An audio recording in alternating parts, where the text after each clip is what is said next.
4 तारीख को परिणाम आने हैं, कितना उत्सुक दिखाई दे रही कांग्रेस?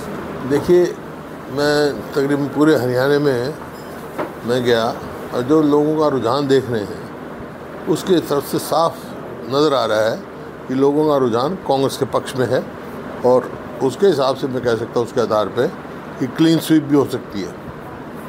जिस तरह से किसान आंदोलन हुए, खिलाड़ियों के आंदोलन हुए, क्या ये भी एक मुख्य वजह रही सरकार के खिलाफ? नहीं, किसान का ये है जो इनका वायदा था 2022 तक आमदनी दुगनी करेंगे, आमदनी दुगनी तो करी नहीं, लागत कई गुना बढ़ा दी।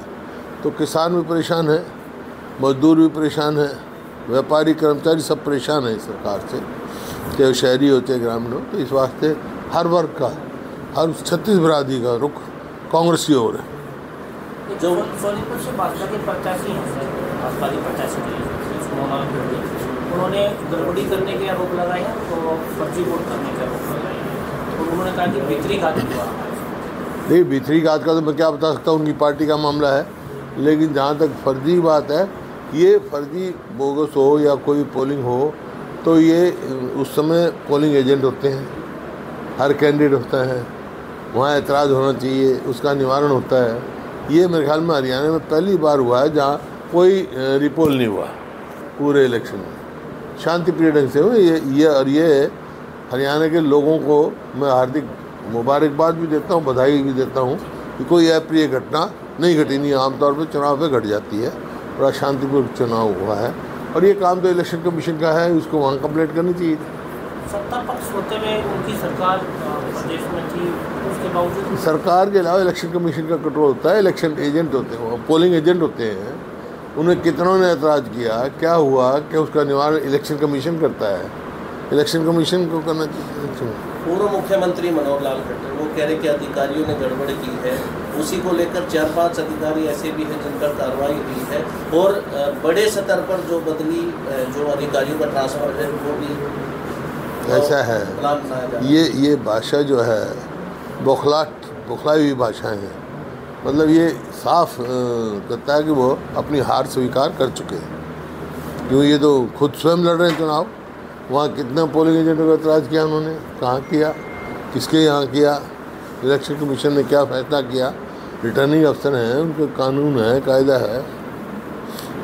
पूर्व प्रधानमंत्री हैं मनमोहन सिंह, उन्होंने कहा कि प्रधानमंत्री की मर्यादित भाषा नहीं है, वो अपनी अलग भाषा। देखिए, कोई भी अगर उच्च पद पर बैठा हो तो मर्यादित भाषा तो होनी चाहिए।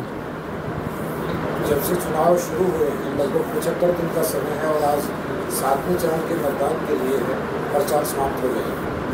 जिस तरह से भारतीय जनता पार्टी ने 400 पार का नारा लगाया था और पीक पे चुनाव जा रहा था, लेकिन आज स्थिति ये है, लोग ये पूछ रहे हैं कि सरकार किसकी बनेगी। नारा तो बहुत आसान है लगाना, यहाँ भी हरियाणा में तो 75 पार लगाया था नारा, क्या हुआ, आधी आई। कह चुका हूँ 400 पार नारा, वो तो सबका प्रेरोगेटिव है, अपनी अपनी पार्टी के उसकी वो है, कुछ भी लगा सकते हैं। लेकिन असलियत ये है कि साउथ में तो साफ है, नॉर्थ में बीजेपी हाफ है, बीजेपी का गिर गया ग्राफ है। सर, जिस तरह से सरकार अल्पमत में आ रही है और चुनाव के बाद में यदि कांग्रेस केंद्र में कांग्रेस आती है तो क्या हरियाणा में भी जो जोड़ तोड़? नहीं, कोई भी हो कि केंद्र में किसी की भी सरकार हो, लेकिन जो कोई भी सरकार, हरियाणा सरकार अल्पमत में है, इसका कोई नैतिकता के आधार पे कोई सरकार में रहने का कोई नहीं आधार है। मॉरल ग्राउंड्स पे इनको तुरंत इस्तीफा दे देना चाहिए या गवर्नर साहब को डिसॉल्व करके दोबारा चुनाव कराना चाहिए। आप मानते हैं कि समय से पहले चुनाव हो सकते हैं विधानसभा के? तो कराने चाहिए, जब माइनॉरिटी गवर्नमेंट चल रही है तो हमने तो मांग की है, चुनाव कराओ। आप तैयार, कांग्रेस तैयार? हम तैयार हैं। वोट प्रतिशत कम हुआ है पहले से ज़्यादा, पहले से कम हुआ, ऐसा कारण क्या रहा है? गर्मी भी हो सकती है, और भी कोई कारण तो कोई खास कारण नहीं। सर, जिस तरह से भारतीय जनता पार्टी हमेशा ये कहती थी कि मोदी का मैजिक, तो आप क्या मानते हैं इस चुनाव में वो नहीं चीज़? 4 तारीख को पता लग जाएगा। सर, 4 के बाद में तुरंत कांग्रेस विधानसभा के चुनाव में हम तो ऑलरेडी मांग कर चुके भाई, 4 की क्या बात है। जब ये माइनॉरिटी गवर्नमेंट है, इनकी माइनॉरिटी में है government, they are running competent minority, तो they should, governor should dissolve the house, dissolve कर देना। कोई नहीं, आ जाएगा, ठीक है। सारे उस पर रुकावट थोड़ा ही पड़ा है, तुम पूछे जाओ। एक सर, हर बार की तरह दिल्ली में अब की बार भी पानी की किल्लत हो रही है। पानी की किल्लत है दिल्ली के अंदर। अरविंद केजरीवाल ने कहा है कि भारतीय जनता पार्टी की सरकार हरियाणा वाली दिल्ली को पानी नहीं दे रही, रोक रही है। दिल्ली में तो पानी की किल्लत है, रोहतक में, हरियाणा में सारा पानी है, रोहतक में कोई किल्लत नहीं, हरियाणा में कोई किल्लत नहीं। पानी की किल्लत है क्योंकि ये सरकार ऐसी सरकार है, अपने पानी का हिस्सा ही नहीं ले सकती। भाखड़ा मैनेजमेंट बोर्ड में सदैव जो इरिगेशन का मेंबर हरियाणा का होता था, चेयरमैन हिमाचल से बाहर का होता था, सब नॉर्म्स तोड़ दिए। हमारे समय पूरा हिस्सा मिलता था, अब ये पूरा हिस्सा ही नहीं अपने टाइम वहाँ जा सकते।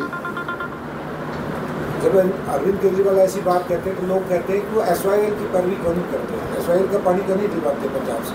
नहीं, प्रधानमंत्री को दिलवाना चाहिए भाई। भारतीय जनता पार्टी की सरकार है केंद्र में और हरियाणा में भी, सुप्रीम कोर्ट फैसला दे चुका है, फिर ये भी नहीं इम्प्लीमेंट करा सके।